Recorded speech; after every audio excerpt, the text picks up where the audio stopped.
Então vamos aos tópicos dessa paraxá, Matot e Masei. Então a paraxá Matot começa falando sobre os votos, leis sobre votos, promessas, juramentos.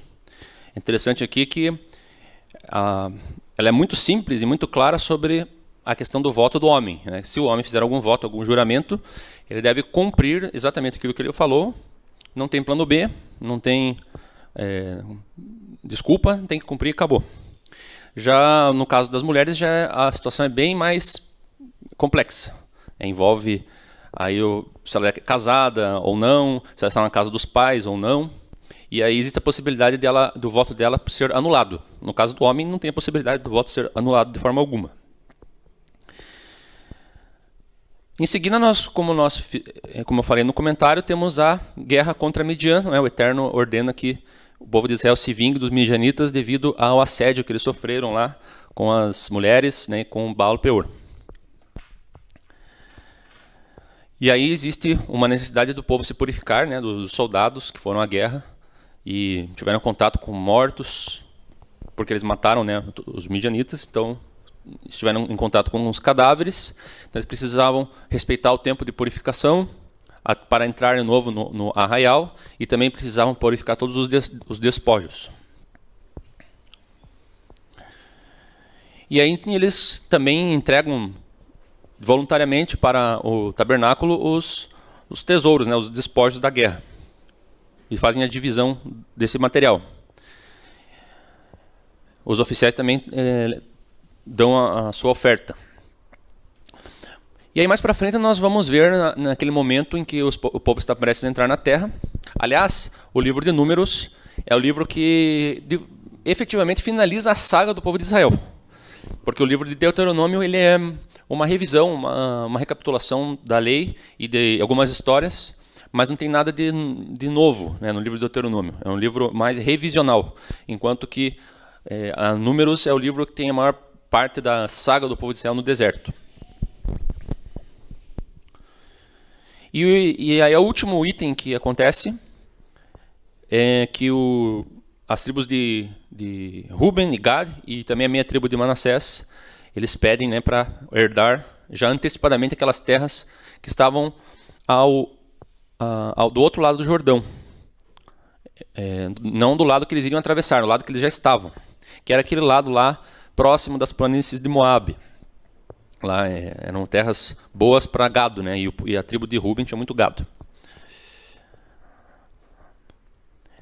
E, inclusive no ano passado, né, quem estava acompanhando presencialmente, ainda nós não estávamos gravando, não sei se foi no ano passado ou no ano retrasado, que foi explicado também alguns segredos aí sobre essas terras aí, a terra de Gileade, alguns segredos aí sobre a tribo de Manassés também. E aí, agora nós estamos na paraxá Masei, que fala sobre as jornadas, uma recapitulação aí das viagens, das peregrinações do povo de Israel pela terra. Também existe a demarcação, né, o povo já estava prestes a entrar, existe uma demarcação do que cada tribo iria, qual que seria a porção de cada tribo, foi sorteado, os territórios foram sorteados, os limites também. Também num outro ano, nós abordamos sobre as cidades de refúgio dos homicídios não intencionais. Existe um aspecto muito interessante envolvendo essa regulamentação das cidades de refúgio como uma possibilidade de expiação pelo pecado de um homicídio não intencional. Porque existia a lei da vingança, que a pessoa que perdia um ente, ainda que ele tivesse sido morto sem querer, mas ele tinha uma perda, e aí existia a questão da vingança de sangue. Mas, como a pessoa que assassinou, não, né, que matou essa pessoa sem intenção, também não seria justo que ela simplesmente morresse, já que ela não teve essa intenção, foi sem querer. Então existia essa possibilidade de ir para uma cidade de refúgio, e ele teria que ficar lá, porque se ele saísse de lá, aí ele teria legalidade para ser morto, mas enquanto estivesse lá dentro estava salvo, até que o sumo sacerdote morresse. Também já abordamos isso detalhadamente num outro ano. E aí nós temos também o casamento das herdeiras. Aqui faz menção às filhas de Zelofeade. Se vocês lembram, as filhas de Zelofeade, elas eram unicamente filhas, não havia homens. Zelofehad não teve filhos, mas elas queriam herdar as terras que eram do seu pai. E não existia ainda um precedente até então que permitisse isso. Então as filhas de Zelofehad pleiteiam junto a Moisés que pudessem herdar essas terras. E Moisés fica na dúvida, né? Porque era um caso novo, assim. Ou pelo menos era um caso novo que veio até ele. Pode ser que outras filhas únicas tenham acontecido, né? De terem acabado perdendo a herança por serem filhas mulheres, mas não vieram a fazer essa reclamação.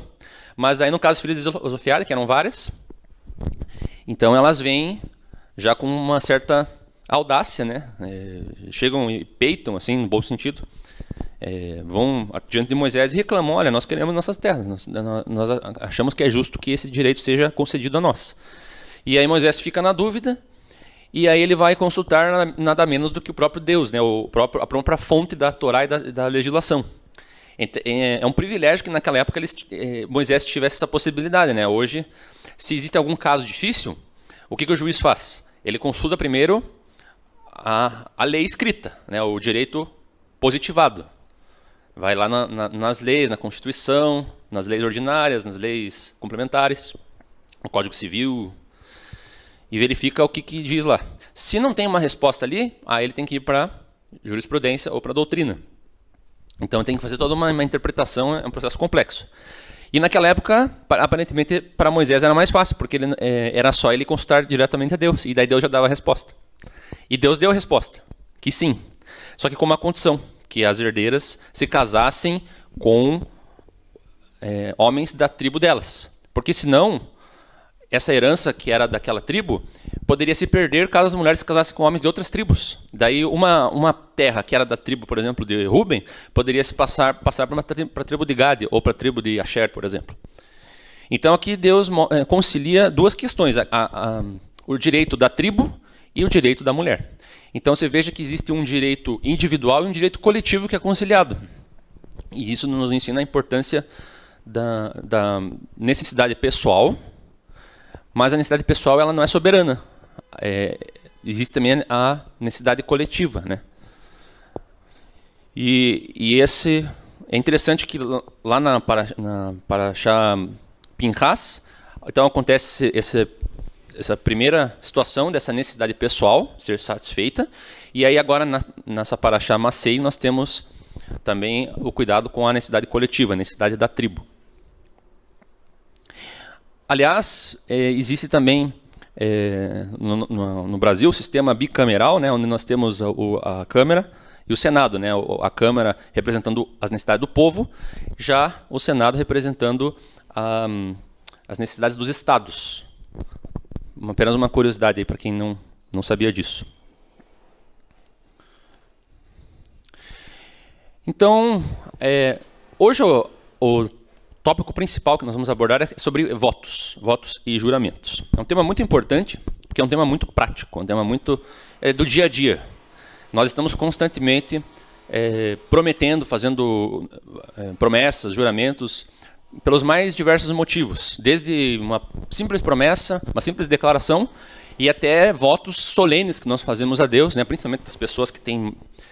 isso é um cuidado muito importante para aquelas pessoas que têm uma vida espiritual mais ativa, e ela, muitas vezes, ela faz propósitos, né, são chamados propósitos. Vou fazer um propósito, né, vou me abster de algo, ou vou fazer algo em prol do Eterno. E aí você faz isso diretamente com o Eterno, você faz algo solene ali. E tem aqueles votos e juramentos que nós fazemos uns com os outros, né? Algumas promessas que você faz. Então nós vamos discorrer sobre isso ao longo do estudo de hoje. Então, aqui na Parashá são introduzidos dois conceitos aqui, que é o neder, que é o voto positivo, é a obrigação de fazer algo. Então, uma pessoa, em algum momento, ela pode sentir uma necessidade, e daí ela promete diante de Deus que vai fazer algo. E aqui, até numa espécie de uma negociação que a pessoa faz com Deus. Ela se propõe a fazer algo para receber uma contrapartida. E quando que nós vemos isso acontecer? Por exemplo, no voto de Jefté, que o Yaakov até explicou alguns sábados atrás. quando ele promete a Deus que iria oferecer em sacrifício a primeira pessoa que saísse da casa dele, caso Deus entregasse os inimigos nas mãos dele. Então ele faz uma negociação com Deus. Deus, você me entrega os inimigos e eu te entrego alguém. E é interessante que Deus cumpre a parte dele. Outra pessoa que faz algo parecido é a Ana, mãe do profeta Samuel. Ela também com aquela dificuldade em gerar filho. Então ela, angustiada, ainda sendo provocada pela outra esposa, né, do seu marido. Então ela, no momento de grande angústia, ela faz a promessa a Deus que se Deus concedesse a ela um filho, ela também iria entregar esse filho, mas não em sacrifício no caso, iria entregar ele para servir no templo. E a Ana, embora fosse mulher, e existe a possibilidade de que seu marido a liberasse desse voto, mas ele não faz isso. E daí ela tem que cumprir. E ela entrega o profeta Samuel para servir no templo. Mas também existem aqueles votos que a pessoa faz numa situação contrária, uma situação de alegria, né, de contentamento. Ao contrário de ser uma situação de angústia, a pessoa está feliz da vida, radiante, porque conseguiu alguma vitória, alguma bênção, e daí ela sente aquela vontade assim de oferecer algo para o Eterno. Então ela promete que vai fazer algo. E o exemplo clássico disso é quando Jacó promete que iria dar o dízimo de tudo que recebesse. Daí ele se comprometeu. Agora tudo que ele recebesse ele teria que dar o dízimo. Ninguém obrigou ele a fazer isso. Ninguém pediu o dízimo. Ele que se voluntariou para fazer.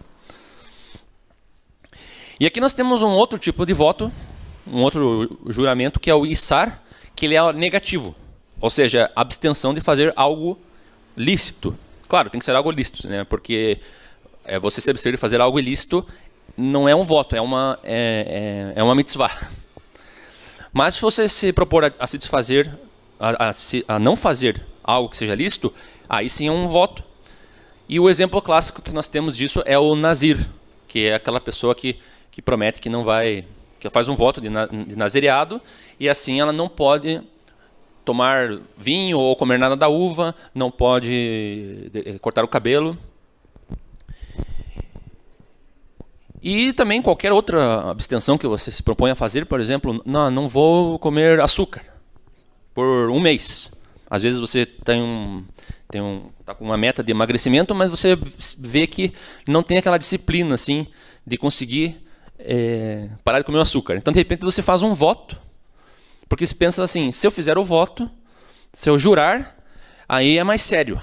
Então, agora, daí, se eu não conseguir cumprir pela disciplina, eu vou ter que cumprir pelo temor a Deus. Então, você coloca Deus numa coisa assim, ordinária, assim, uma coisa comum da tua vida. De uma forma solene. Então, isso que é a questão aqui. E é interessante que a Torá, como eu já falei, não oferece uma absolvição para um voto. Ou seja, se você não cumprir, a princípio não tem perdão isso. Não existe uma possibilidade de você fazer um sacrifício, uma oferta de expiação, algo do tipo assim, se não cumprires o voto que prometeu, então levarás até o sacerdote 2 rolas ou um carneiro para oferta pela culpa e pela oferta pelo pecado e oferta de elevação e etc. Não existe, simplesmente não, a Torá se cala nesse ponto. E isso me incomodou assim severamente, porque é um pecado corriqueiro esse, de você fazer votos e acabar não cumprindo. Não é uma coisa assim absurda, é uma coisa relativamente comum, até bem comum.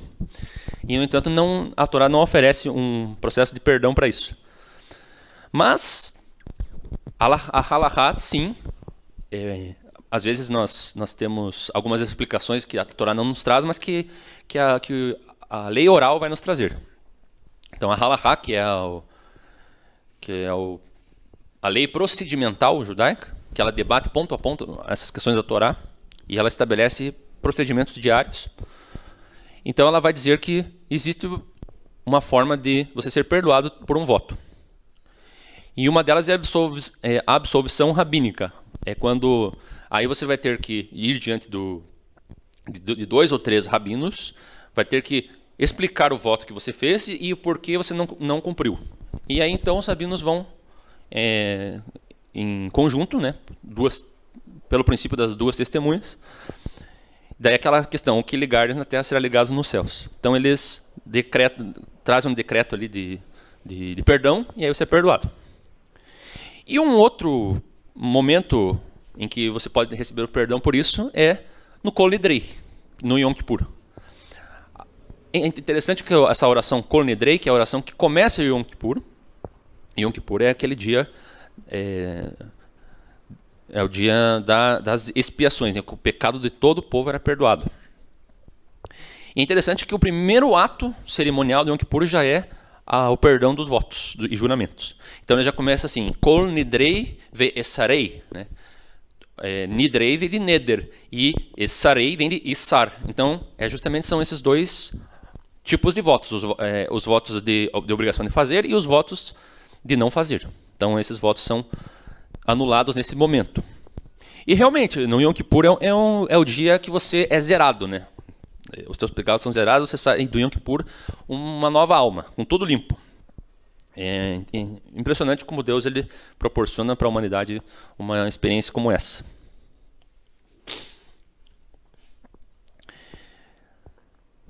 Mas nós vemos que isso aqui aparece no momento em que o povo estava trazendo sacrifícios ao Eterno, obrigatórios e voluntários. O que precede essa lei dos votos e juramentos é justamente o momento que o povo traz ofertas voluntárias.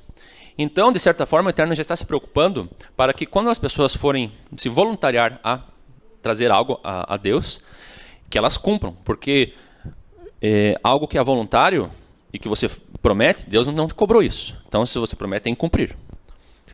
Que daí fica mais sério.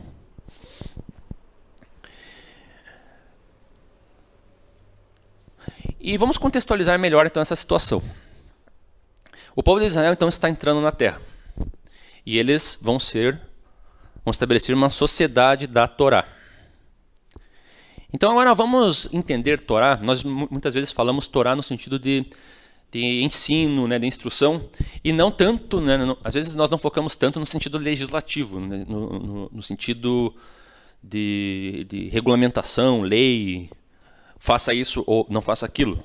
Muitas vezes a gente traz assim a questão dos princípios, das histórias, do que a gente aprende com a Torá. Afinal, Torá vem da palavra Horaá, que é instrução. Mas nesse momento vamos nos ater um pouco mais à parte legal mesmo, a parte no sentido de lei. A palavra lei, né, do latim, ela vem de 3 verbos, que é os verbos ligare, aquilo que se liga, legere, aquilo que se lê, e elegire, aquilo que se elegeu. Então, nesse sentido, lei, olha só que interessante essa definição, é aquilo que foi escolhido pela sociedade e que está escrito, que determina o que deve ser observado por todos, ou seja, um conceito abstrato, imperativo, que a todos obriga e que liga as pessoas à realidade social. Então, percebam que a lei, no primeiro momento, ela foi escolhida, foi algo voluntário. E, no segundo momento, ela obriga a todos ao cumprimento dela. Então, existe essa junção desses dois aspectos, que eles são antagônicos, né? O aspecto voluntário e o obrigatório. No primeiro momento ele é voluntário e depois passa a ser obrigatório. E a lei ela tem um poder para o qual ela é usada, e por si só ela já tem um poder. E as pessoas geralmente elas seguem a lei por 3 motivos. O primeiro delas é por temer a punição que ela pode ter se não cumprir. E isso pode gerar uma corrupção na forma como a lei é exercida, porque aí aqueles órgãos, aqueles agentes que vão fazer o cumprimento da lei através das punições, eles vão ter esse poder, essa prerrogativa de punir, né? Assim como, por exemplo, nós temos no nosso direito a questão da proibição da autotutela, ou seja, sempre que você precisa se fazer valer de algum direito, você não pode fazer o direito com as suas mãos. Você tem que levar isso a algum agente autorizado. Então esse agente que tem esse poder nas mãos. E se ele exercer isso de uma forma corrupta, então ele pode ser muito severo numa punição às vezes de alguém que não devia tanto. E pode ser muito leniente para punir a quem realmente devia algo. Um outro motivo pelos quais as pessoas cumprem a lei é pelas vantagens que ela vai obter. Por exemplo, uma pessoa que passa a trabalhar como assalariado numa empresa, ela está debaixo da lei da CLT, que lhe dá várias vantagens. Mas se a pessoa, por exemplo, é autônoma, daí ela não vai ter nenhum benefício da CLT. Tudo ela vai ter que sair do bolso dela. Mas isso daí pode trazer uma certa distorção social, porque ela pode privilegiar alguns grupos em detrimento a outros. Então isso faz com que ocorra uma perda da coesão social. Você acaba dividindo a sociedade em grupos, e esses grupos eles estão protegidos por alguma lei que o outro não está. Então esse grupo vai ficar pensando, ok, eu estou protegido pela lei aqui, mas aquele outro grupo não está, o problema é dele. Então isso traz uma divisão, assim, uma falta de unidade. E também pode trazer exploração, né? Porque ainda mais nos órgãos legislativos, que eles podem trazer leis que beneficiem grupos do interesse deles. E existe uma forma mais nobre e mais, como que eu posso dizer assim, no sentido de unidade social e integração, que é quando as pessoas aceitam a lei de boa fé. Então, o povo, ele mais ou menos no princípio da formação da nossa Constituição, que a lei, né, emana do povo. Então, o povo elege aquela lei e ela cria então esse vínculo moral e social. E o povo ele faz isso pensando no bem maior. Não são leis que são formadas aqui com, não, vou fazer essa lei aqui porque vou ganhar essa vantagem aqui ou ali. Mas é pensando num bem coletivo, bem geral. E nós vemos que é nesse contexto que a Torá ela é dada ao povo de Israel. Se vocês lerem lá em Êxodo 19, 8, todo o povo respondeu a uma voz: tudo o que Hashem tem falado, faremos. Então, notem que nesse momento a Torá não tinha sido entregue ao povo. Mas mesmo antes da Torá não ser entregue, o povo ele já se compromete que vai fazer. Então aqui eles fazem um voto diante de Deus. Tudo que o Senhor nos ordenar, nós faremos. E agora vamos entrar um pouco, quando nós falamos em votos, né, em juramentos, geralmente isso é feito através da fala. Vamos analisar um pouco então essas questões da fala no ser humano.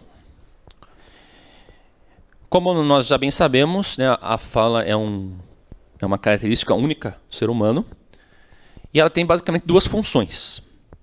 Então, vamos dizer assim, ela tem uma função descritiva, que é uma função onde nós usamos a fala, a linguagem, para coordenar a nossa interação uns com os outros, para que a gente possa ter uma clareza na conversa, para que a gente tenha unidade, para que a gente possa explicar para alguém algo, para que a gente possa contar algo.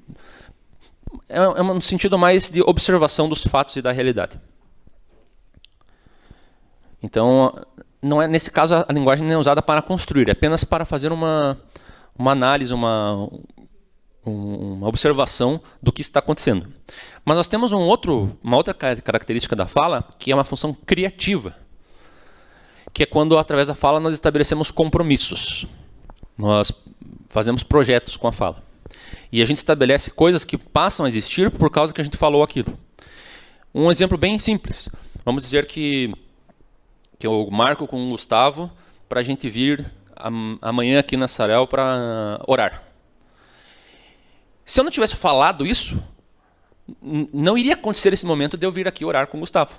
O Gustavo nem ia adivinhar que eu estava com vontade de vir orar aqui.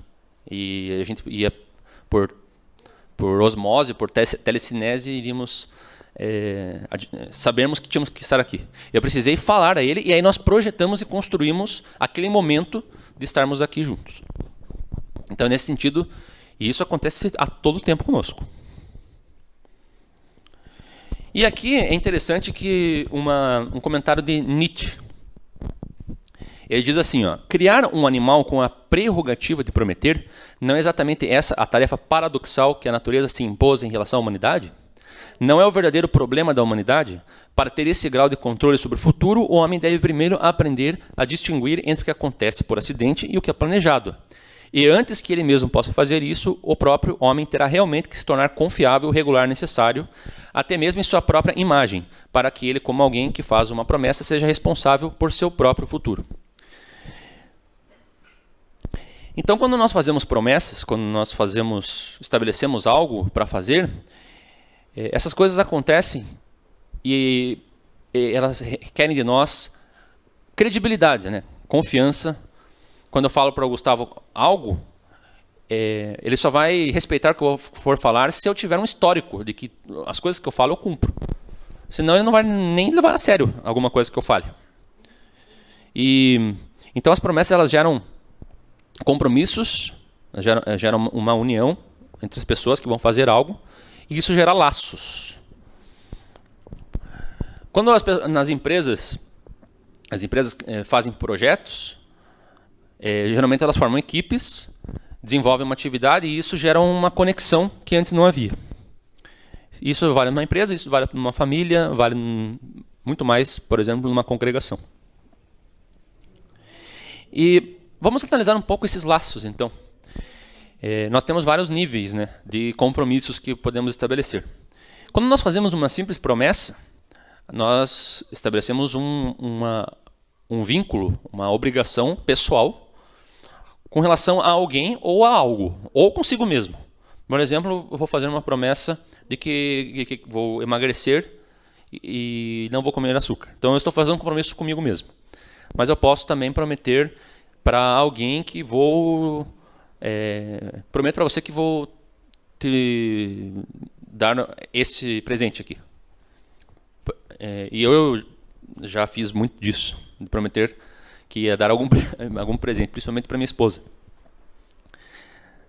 Às vezes você quer, ela pede, as esposas pedem algo na hora e daí você não quer dar na hora, então daí você promete que vai dar depois. E aí você cria uma dívida.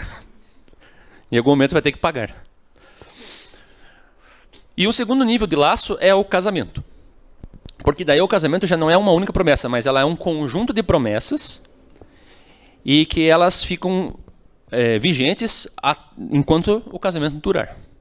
Então não é apenas uma promessa, é um conjunto de promessas. Quando você vai até o altar, né, você promete que vai estar junto com a pessoa na saúde, na doença, na riqueza, na pobreza, na alegria, na tristeza. Então, na Ketubá, geralmente tem mais compromissos que são firmados e isso pode variar de casal para casal. Você pode estabelecer algumas condições que você quer que sejam cumpridas. Então é um conjunto de promessas que são feitas. E nós temos ainda ampliando o leque, essa sociedade da Torá que traz aí um vínculo não apenas daí de duas pessoas, mas de todo um povo, e eles se vinculam prometendo que vão cumprir uma série de coisas entre eles e eles mesmos, né? entre as pessoas entre si, e entre eles e Deus. Então você veja que aqui existe um nível cada vez maior. Nós temos nível individual, nível interpessoal e nível coletivo com Deus. Eu disse aqui que a questão das promessas, né, dos juramentos que nós fazemos, eles têm através da fala, tem um poder criativo. Então vamos analisar então o aspecto da criação de Deus. Nós vemos lá em Gênesis que Deus sempre diz, quando vai criar as coisas, e disse Deus, haja e houve. Então quando Deus diz que vai fazer algo, ele está prometendo que algo vai surgir. E aí aquilo é cumprido. Só que Deus ele não cumpre, né, apenas aquilo que ele promete por ele ter prometido. Por ele ter dito, não, vou fazer isso, então farei isso. Mas existe um propósito digno para o qual ele está fazendo isso, que é criar algo estável e funcional, que ao mesmo tempo afastem a confusão e o caos. Então Deus não cria as coisas de forma aleatória. E aqui existe um aspecto que diferencia totalmente o conceito da existência do universo, criado por Deus da teoria evolutiva, porque a teoria evolutiva parece não ter propósito. Simplesmente as coisas foram acontecendo de forma aleatória, despropositalmente. E, por sorte, estamos aqui por uma ocorrência do acaso. Mas Deus ele faz uma promessa, ele tem uma intenção para criar algo que seja funcional e estável e afaste a confusão e o caos. E nós vemos isso quando a gente vê a previsibilidade da natureza. Então, a gente não tem nenhuma dúvida que todos os dias o sol vai nascer e vai se pôr. A gente sempre espera e acabam vindo as chuvas. Se a gente plantar numa terra, a gente já espera que vai colher os frutos. Então a gente trabalha e o nosso sustento, a nossa vida depende justamente disso. Depende dessa. Nós temos essa expectativa da natureza de usarmos os recursos que Deus nos dá e nós sabemos que se a gente faz a nossa parte, a parte dele já está garantida. Então, o sol nasce todos os dias, né? As chuvas ocorrem periodicamente, as plantas crescem e dão os seus frutos. Já nós não utilizamos a palavra para fazer existir coisas novas. Não no sentido material, de eu dizer, seja a cadeira, e daí a cadeira aparece. Mas nós usamos para construir um universo social. Então nós unimos as pessoas, estabelecemos confiança e esperamos que tudo funcione como prometido. Então, um exemplo bem do nosso dia a dia. A gente espera que, quando a gente faz um contrato com uma empresa de internet, a gente espera que todo o tempo a internet funcione. E se 15 minutos a internet parar de funcionar lá, você já fica irritado. E já está ligando lá para o fornecedor lá para reclamar que a internet não está funcionando. E isso já aconteceu comigo. Eu já liguei lá e não deu nem tempo de completar a ligação, a internet já tinha voltado. O transporte público também, como a gente se irrita, né, quando vai pegar um ônibus ou um Uber, e aí o Uber atrasa e não vem.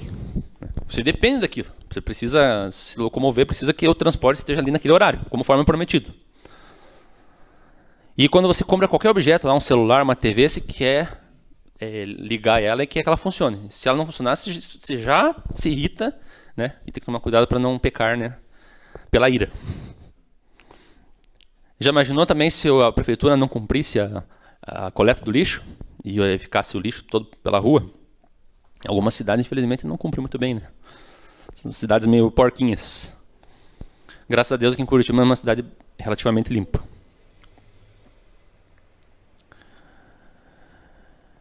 Então, se as promessas sociais não são cumpridas, o que acontece? O caos. Acontece a confusão. E daí as pessoas se iram, e daí elas acabam esquecendo da Torá e pecam. Então o cumprimento do dever tem que ser restaurado por meio de acordos ou da força. E aí que vem a questão da liberdade. Se as pessoas não cumprem os compromissos com os quais elas se vincularam, então você precisa de agentes de força para fazer cumprir esses compromissos. Só que se você precisa desses agentes, então você não tem liberdade. Uma vez eu assisti na TV, eu fiquei muito impressionado assim, que existia uma ilha em que havia um pequeno vilarejo que moravam cerca de 70 pessoas, assim. E todas elas eram parentes entre si. Eram tudo primos, tios, sobrinhos, era tudo uma relação de parentesco. E daí, devido a isso, não havia força policial, né, ali.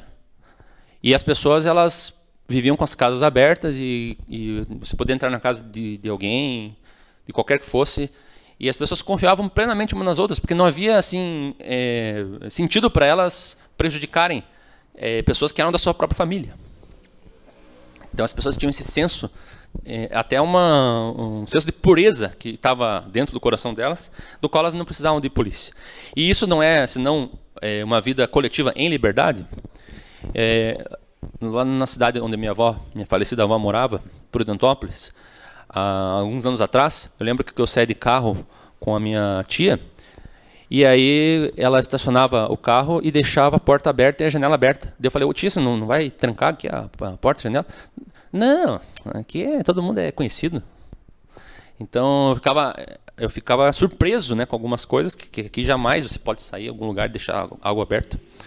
Mas quando você tem esse senso de unidade entre as pessoas, porque a pessoa ela naturalmente ela cumpre aquilo com que ela se comprometeu. Mas nesse caso, quando não cumprem, a sociedade não é livre. Então, logo, apenas excepcionalmente os compromissos firmados poderiam ser anulados. Por que nós dizemos isso? Porque aqui nós vemos que Deus estabelece uma lei de juramentos muito severa. Não tem plano B, né? Apenas para as mulheres em situações específicas é que tem a possibilidade do voto ser anulado. Mas quando se fala do homem, que é o cabeça, né, é a autoridade no lar, no seu lar, não tem plano B. Nós vemos que aquela sociedade, diferente dos dias de hoje, era uma sociedade muito patriarcal. Então os homens é que conduziam o governo, né, e a organização da sociedade. Então eles tinham que cumprir, não poderia ter plano B. E nós vemos que isso é tão forte e havia um tanto temor por isso que até a filha de Jefté, quando ela sabe do voto, ela honra o voto do pai. Ela se coloca para ser sacrificada. Ela só pede para o pai que dê a ela 2 meses para que ela possa chorar pela sua virgindade. E isso daí, existe até uma discussão se devido a isso, se ela realmente foi... Ela morreu, ou se então ela apenas se absteve de casar. Se de repente esse voto foi substituído, essa oferta da filha de Jefté, ao invés de ser um sacrifício de matar, mas é um sacrifício de se entregar a Deus, né? Tipo uma espécie de um voto de celibato. Então ela poderia ter sido entregue. Existe uma discussão, alguns rabinos tendem a pensar por esse lado. Mas o fato é que ela se coloca para cumprir. Porque veja, imagine que você vai ter que... E você não tinha nada a ver com a situação. E aí você se vê numa situação que você vai ter uma grande privação por causa do voto de um outro. Mas você... ainda assim você se coloca a cumprir isso para honrar o que a outra pessoa prometeu, não foi você. Não seria mais fácil para ela ter dito, olha, desculpa, mas eu não me recuso a morrer, a ser entregue em sacrifício, tchau, o problema é seu. A minha vida é mais importante que o seu voto. Eu acho que qualquer um de nós pensaria isso. Mas ela se coloca para debaixo ali da autoridade do pai dela, para que o pai dela pudesse honrar o voto que ele fez. Tamanho era o temor que os filhos de Israel tinham por uma questão de um voto. E realmente nós vemos que os votos, eles precisam ser levados nesse nível de seriedade para que a sociedade funcione. Então as promessas, os votos, os juramentos são sagrados. Bom, mas nós lemos aqui na passagem do Novo Testamento, quando que Yeshua fala para não fazer votos, não fazer juramentos. Então eu lanço a pergunta, será que nós conseguimos nos abster de firmar votos e juramentos? Até então nós estávamos vendo um aspecto social, um aspecto de estabelecer compromissos. Mas a Torá nos traz aqui uma visão de votos que são feitos diante de Deus. E muitas vezes votos que não precisariam ser feitos. Você fez o voto, estabeleceu o compromisso de forma gratuita. Então vamos ler novamente lá o que diz em Mateus.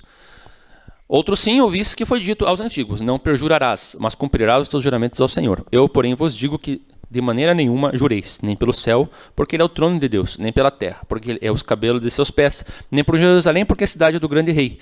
Nem jurarás pela tua cabeça, porque não podes tornar um cabelo branco ou preto.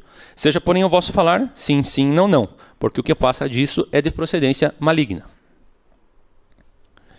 Aqui, Yeshua, claro, está explicando, e ele faz aqui o que os rabinos faziam muito, que é colocar cercas ao redor da Torá. Ou seja, o mandamento era um. Mas, para você não correr o risco de transgredir esse mandamento, então você coloca umas restrições adicionais, que não haviam na lei originalmente, e aí você fica mais distante de transgredir. Então, a lei dizia que se você fizer um juramento, você tem que cumprir. Mas então, vamos fazer uma lei um pouquinho mais periférica, e vamos nos comprometer a não fazer juramentos, porque assim eu nunca vou pecar. O Midrash nos diz que só o fato de jurar ou prometer algo em si é um pecado. E Deuteronômio 23 diz assim: porém, se te abstiveres de fazer voto, não haverá pecado em ti. Ou seja, dá a entender que se você fizer um voto, então existe a possibilidade de haver pecado em ti. Porque toda promessa, quando você, aí existe um outro aspecto.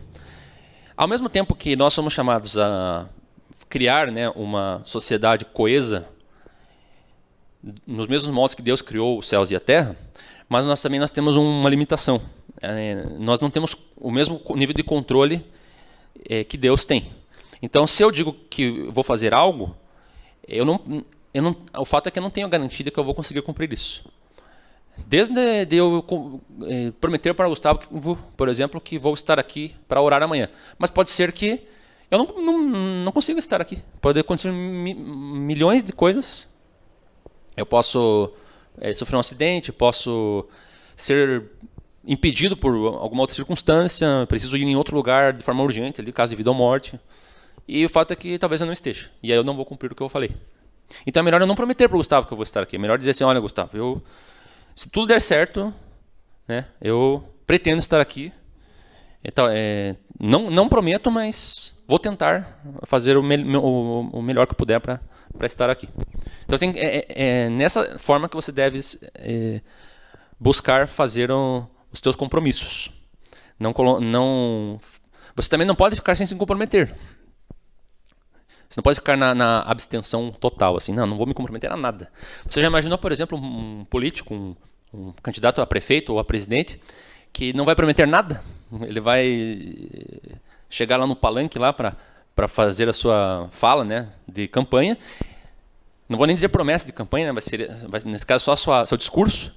E aí ele chega e diz para o povo: olha, eu não prometo nada porque o fato é que eu não sei se eu vou conseguir cumprir alguma coisa. Não sei se vai haver recurso, não sei se o legislativo vai me deixar governar, não sei se o Supremo vai concordar com as minhas decisões, então não prometo nada. Quero ser presidente para fazer o melhor que eu puder, mas não prometo nada. Com certeza, com esse discurso, ele não seria muito popular, né? As pessoas esperam algumas promessas. Então a pessoa tem que se comprometer.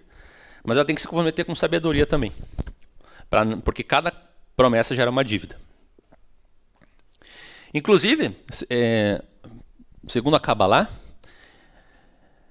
cada palavra que sai da nossa boca, desde o sentido mais simples, assim, de você, não é que você vai fazer uma promessa, mas simplesmente, por exemplo, a tua esposa diz assim: precisa comprar café. Daí você diz assim: tá bom, mais tarde eu vou ao mercado. Você não pensou que você está fazendo uma promessa, um juramento, mas aí você agora tem uma dívida, você realmente tem que ir ao mercado. E aí, se você não for, você gera segundo a Kabbalah, uma dívida espiritual, e isso pode trazer consequências espiritualmente, assim falando, na sua vida, né? Isso é um lado mais cabalístico, mas não deixa de ser interessante. Então, aqui também nós temos uma outra lição.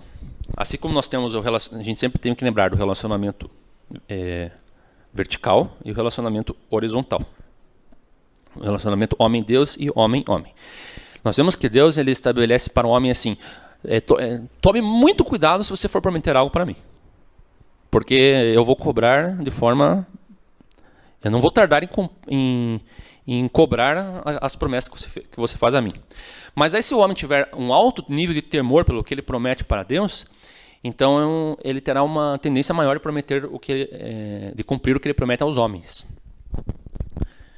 Porque se ele não tiver um nível de temor pelo que ele promete diante de Deus, quanto mais para o homem, né? Se ele promete as coisas para Deus e não faz, imagine o que dirá o irmão dele. Então aqui é um pensamento um pouco inverso, né? Aquela situação assim: quem não ama o próximo não pode amar a Deus. Mas quem, por exemplo, não honra as promessas que faz com Deus, também não pode honrar o que promete para o homem.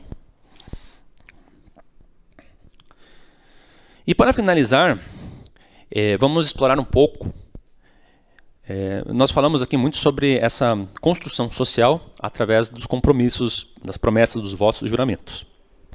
E nós vemos que o nome dessa paraxá é Matot, que significa tribos. Mas a palavra Matot, ela vem, na verdade significa ramos, que são separados de uma árvore, endurecem e formam um bastão. Um galho, um pedaço de galho, um bastão seco, um cajado, por exemplo, e rígido. Mas nós temos o contrário disso, que são esses ramos que não foram retirados da árvore, ainda estão cortados. Então, a isso dá-se o nome de Shevatim. Então, esses ramos, eles têm a diferença de que, como eles ainda recebem a seiva da árvore, então eles são maleáveis, e eles têm folhas, geram frutos e flores. Inclusive, né, nós lembramos lá do episódio do cajado de Arão, que era justamente estava nessa situação de Matot, mas, no entanto, ele deu flores, né, deu aquelas flores de amêndoas, né, brotou. E nós vemos então isso, que na Paraxá Maasei nós temos uma organização do povo para se alocarem na terra numa divisão tribal e territorial. Agora vamos pensar no seguinte. Matot, como é falado aqui, as tribos, perceba que não é o objetivo final de Deus para Israel. Porque Deus não quer que as tribos funcionem como varas secas, que não deem frutos e sejam rígidas, mas Deus quer ramos que sejam maleáveis, que deem frutos e que estejam conectados ao tronco. Agora veja lá o que dizem no finalzinho do livro de Juízes. O livro de Juízes é o livro que ele é aquele período intermediário entre a Torá e o período dos reis. Período do deserto e o período dos reis. Nós temos o livro de Josué, que é o período de conquista, e o livro de Juízes é o período que o povo estava na terra e as tribos estavam dispersas. Estavam cada uma nos seus territórios. Só que olha só o que acontece lá no final do livro de Juízes. Naqueles dias não havia rei em Israel, porém cada um fazia o que parecia reto aos seus olhos.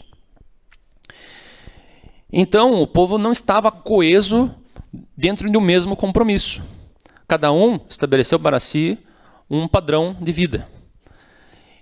Mais ou menos dentro daquele conceito que o Yaakov já explicou sobre o que diz na Paraxá Bereshit, que é aquela ideia do homem ele se estabelecer como juiz de si próprio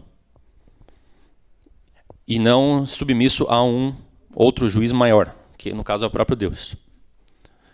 E aí nós retomamos aquele conceito de lei que nós vimos no início. Em sentido jurídico, lei é aquilo que foi escolhido pela sociedade e que está escrito, que determina o que deve ser observado por todos, ou seja, um conceito abstrato e imperativo que a todos obriga e que liga as pessoas à realidade social.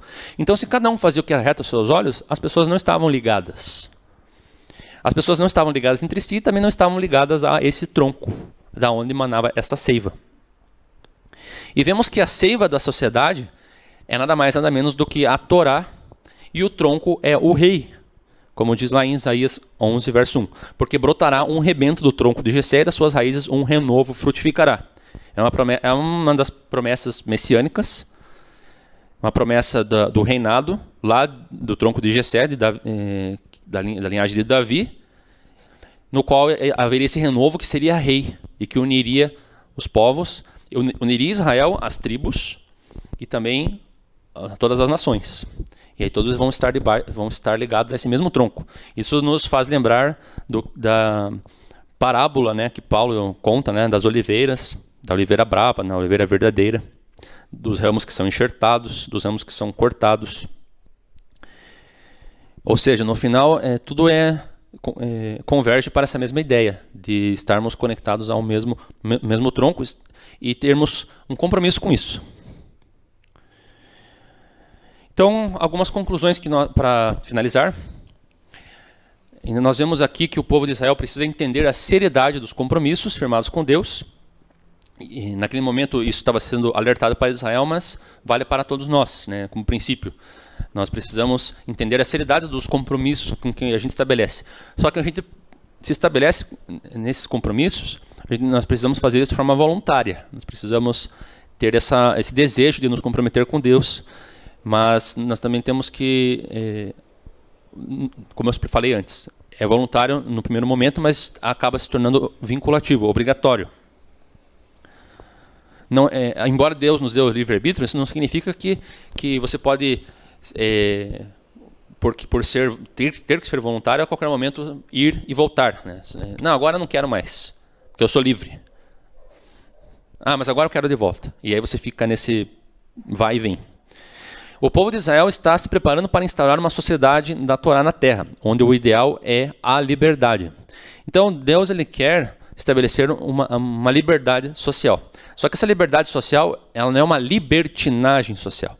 Então, às vezes pode parecer até um pouco paradoxal, mas a liberdade exige que as pessoas elas se submetam a algo internamente, para que elas não tenham que se submeter a uma força de polícia, mas elas têm que se submeter internamente através do domínio próprio, né? Através de não querer fazer as suas próprias vontades. Então, no momento em que ela deixa é exatamente isso que está lá naquele trecho que nós lemos de Tiago capítulo 4, que as pessoas precisam se humilhar, elas precisam se arrepender, elas precisam buscar fazer o inverso daquilo que elas querem.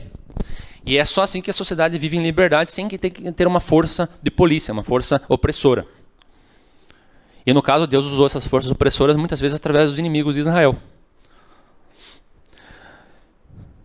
Hoje todos nós somos chamados a estabelecer o reino de Deus, onde há o espírito da liberdade. Então essa situação, que era Israel, deveria ser um protótipo desse reino de Deus no mundo. Mas hoje todos nós somos chamados a estabelecer pequenos protótipos desse reino nas nossas comunidades. Por exemplo, quando nós temos aqui uma comunidade como essa congregação, e nós entendemos esses princípios, nós podemos viver de acordo com eles e interagimos entre nós mesmos, sendo verdadeiros uns com os outros, não falando mal, né, uns dos outros, como diz lá na passagem de Tiago, e cumprindo aquilo com que a gente se compromete. E não na primeira oportunidade você abandonar, né, aquilo com que você se comprometeu e pular fora. Ah, não gostei mais. Agora eu estou pensando diferente, tchau. Não é bem assim. Nós temos que ter esse senso de compromisso social. Né? Como diz, se não me engano, no Pequeno Príncipe, você se torna eternamente responsável por aquele a quem você cativa. A liberdade depende de que todos cumpram aquilo que prometem, para estabelecer a luz, a ordem e afastar as trevas e o caos. Então, já pensou se a todo momento você promete as coisas e não cumpre? Tudo gera caos, ira, desordem e confusão. E outro aspecto interessante aqui é que Deus estabeleceu Israel em 12 tribos. Então, cada tribo tinha suas características, né?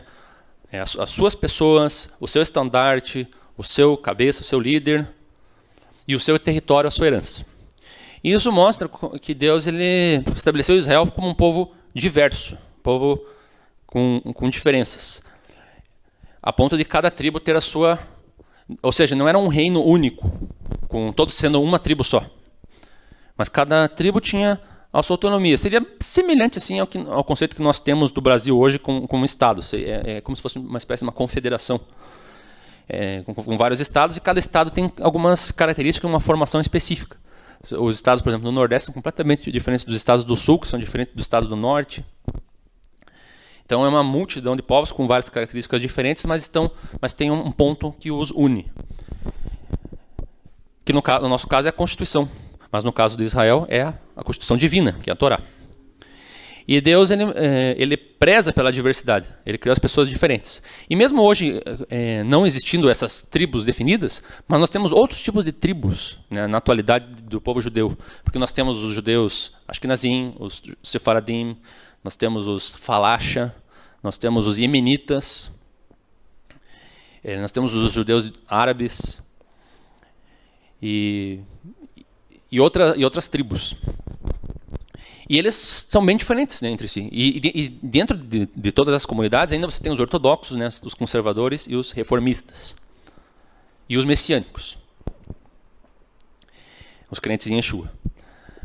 Então você tem uma grande diversidade e Deus ele gosta disso. Mas, mesmo com essa diversidade, o povo falou em uma única voz. Tudo que o Senhor tem nos dito, faremos.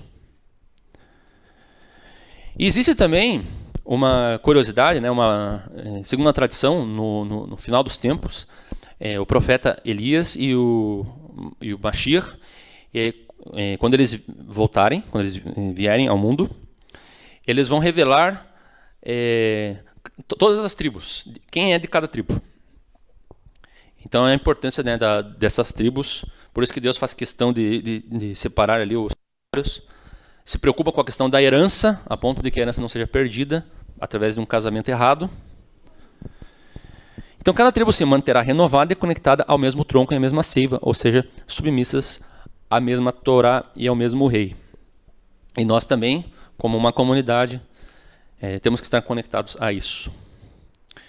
Então essa é a mensagem dessa manhã. E mais uma vez reforço, né, a importância de nós levarmos com mais seriedade aquilo que prometemos. Temos que ser mais cuidadosos para a gente não gerar assim uma dívida que depois não vamos ser capazes de pagar. Amém?